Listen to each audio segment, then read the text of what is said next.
Halo semuanya, selamat siang.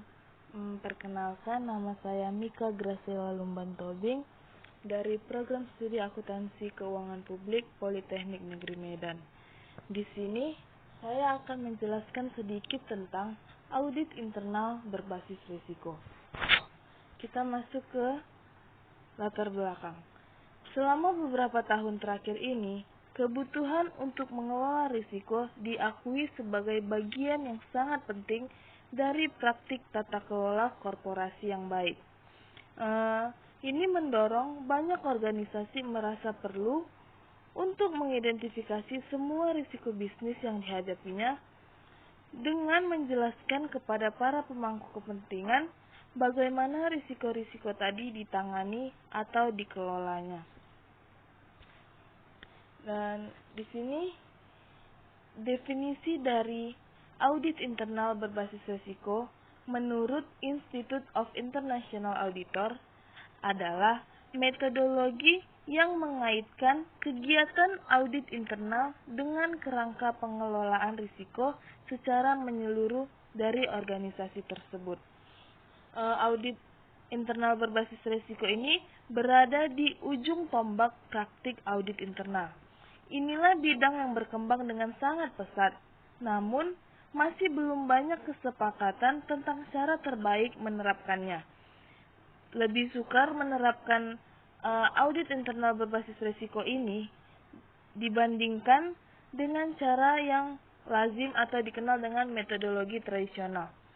Proses pemantauan audit internal berbasis risiko terhadap rencana tahunan merupakan suatu tantangan tersendiri. Menetapkan target-target dan melakukan penilaian terhadap karyawan menjadi sedikit lebih rumit. Tetapi, keuntungan dan keunggulan dari audit internal berbasis risiko ini jauh lebih besar daripada menggunakan metodologi tradisional. Di sini ada beberapa keuntungan dan keunggulan dari audit internal berbasis risiko. Dengan menggunakan audit internal berbasis risiko ini, audit internal diharapkan dapat menyimpulkan bahwa manajemen telah mengidentifikasi, menilai, dan menanggapi risiko-risiko di atas dan di bawah risk appetite. Tanggapan terhadap risiko sudah efektif, tetapi tidak berlebihan dalam mengelola risiko yang melekat dalam ambang batas risk appetite. Dalam hal risiko yang masih ada atau risiko residual tidak sejalan dengan risk appetite, ada tindakan yang diambil untuk memperkuat situasi tersebut. Proses manajemen risiko termasuk efektifnya tanggapan dan tuntasnya tindak lanjut dipantau oleh manajemen untuk memastikan proses tersebut berjalan secara efektif. Risiko tanggapan dan tindak lanjutnya dikelompokkan dan dilaporkan dengan tepat.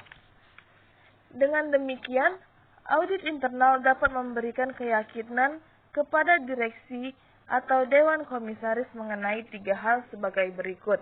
Yang pertama, proses manajemen risiko, baik desain atau rancangannya maupun implementasinya dari rancangan tersebut. Yang kedua, pengelolaan risiko-risiko yang dianggap sebagai kunci, termasuk efektifnya pengendalian dan tanggapan lain terhadap pengendalian tersebut. Yang ketiga, pelaporan dan pengelompokan risiko secara lengkap, akurat, dan tepat. Dan ini adalah implementasi dari audit internal berbasis risiko. Ada 3 tahap, yaitu tahap yang pertama menilai risk maternity. Dapatkan gambaran menyeluruh tentang bagaimana dewan dan manajemen menentukan, menilai, mengelola, dan memantau risiko. Gambaran ini akan memberikan petunjuk apakah catatan atau daftar risiko dapat dipercaya untuk tujuan pencatatan audit. Tahap kedua, perencanaan audit berkala. Secara berkala, umumnya setahun sekali, tentukan penugasan assurance dan consulting dengan mengidentifikasi dan memberi prioritas kepada hal-hal di mana dewan membutuhkan assurance, termasuk assurance atas proses-proses manajemen risiko, pengelolaan risiko, kunci dan pencatatan dan pelaporan risiko. Tahap ketiga, melaksanakan tugas audit. Laksanakan tugas-tugas audit yang sudah direncanakan dalam tahap 2 untuk memberikan assurance dalam kerangka manajemen risiko, termasuk pencegahan atau mitologi suatu risiko tertentu atas kelompok risiko. Ini adalah gambar dari pendekatan audit internal berbasis risiko. Yang pertama yaitu identification of audit universe. Yang kedua, breaking audit universe into auditable units. Yang ketiga, risk identification. Yang keempat, risk assessment and evaluation. Yang kelima, risk ruling atau heat map. Yang keenam, LBAA plan. Yang ketujuh, execution. Dan yang kedelapan, reporting. Kita masuk ke slide selanjutnya, yaitu aneka ragam risiko bisnis. Risiko menyiratkan ketidakpastian di waktu yang akan datang tentang bergesernya penghasilan atau suatu yang direncanakan. Risiko merupakan ukuran seberapa besar para investor bersedia berkorban untuk memperoleh keuntungan dari investasinya. Dari definisi di atas, kita dapat menyimpulkan beberapa hal, yaitu adanya ketidakpastian mengenai masa depan. Sesuatu bisa menyimpang dari rencana, sesuatu itu bisa berupa keuntungan atau yang diharapkan atau yang lainnya. Dan yang terakhir, ada unsur negatif dari upaya meraih peluang tersebut. Ada beberapa jenis-jenis risiko bisnis.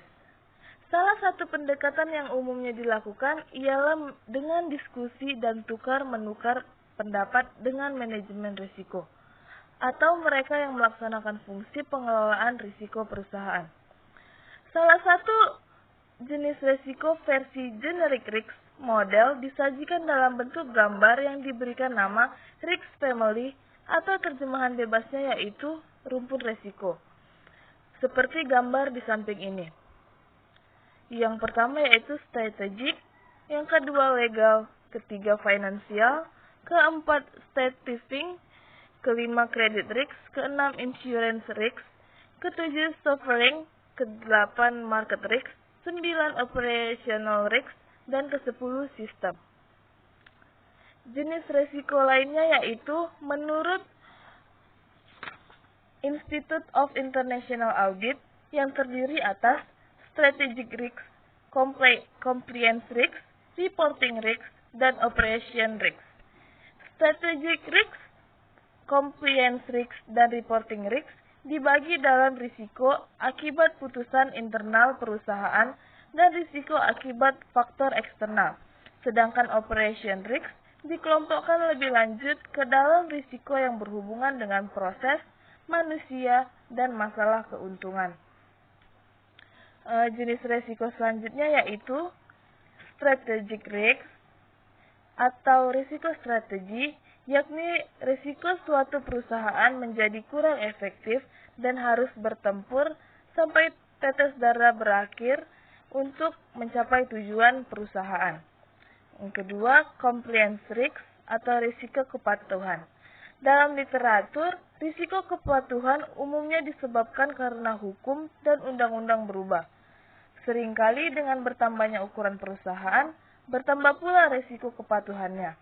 Karena adanya ketentuan perundang-undangan tambahan atau bisnis menghadapi otoritas dan regulator tambahan. Yang ketiga, operational risk atau risiko operasional. Merupakan kegagalan yang tidak terduga dalam kegiatan perusahaan sehari-hari. Bisa berupa kegagalan teknis seperti listrik padam, atau karena sebab manusia atau dalam prosesnya. Yang keempat, financial risk atau risiko keuangan. Kebanyakan kategori risiko mempunyai dampak keuangan dalam pengertian biaya tambahan atau kehilangan pendapatan. Namun, kategori risiko keuangan ini secara spesifik berhubungan dengan uang yang masuk dan keluar perusahaan dan kemungkinan kerugian keuangan secara mendadak. Risiko yang kelima yaitu reputational risk atau risiko reputasi.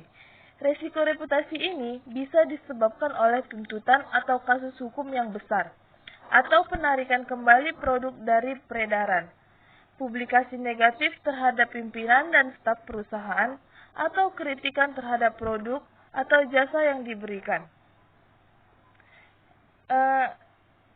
Ini adalah jenis risiko terakhir menurut John Spacey. John Spacey sendiri mendefinisikan risiko bisnis sebagai suatu kemungkinan di kemudian hari yang dapat mencegah seseorang mencapai tujuan perusahaannya. Risiko yang dihadapi bisnis bervariasi mulai dari risiko yang dapat dikendalikan, sampai hal-hal di luar kendali si pemimpin perusahaan tersebut, seperti keadaan perekonomian global saat ini. Dan ini adalah beberapa jenis risiko bisnis yang ditulis oleh Spacey.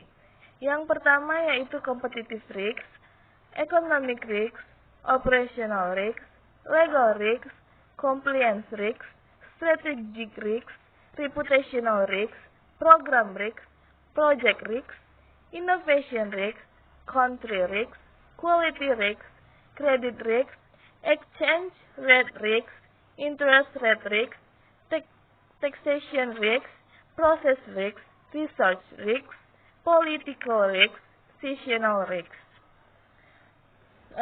Dan itulah yang dapat saya sampaikan. Jika ada kesalahan dalam penjelasan atau kurang dalam pemahaman, saya mohon maaf sebelumnya dan terima kasih atas perhatiannya semua. Selamat siang.